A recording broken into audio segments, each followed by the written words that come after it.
शरणं गच्छामि धम्मं शरणं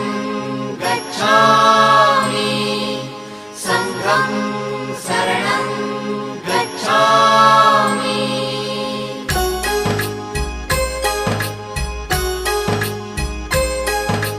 बुद्धं शरणं गच्छामि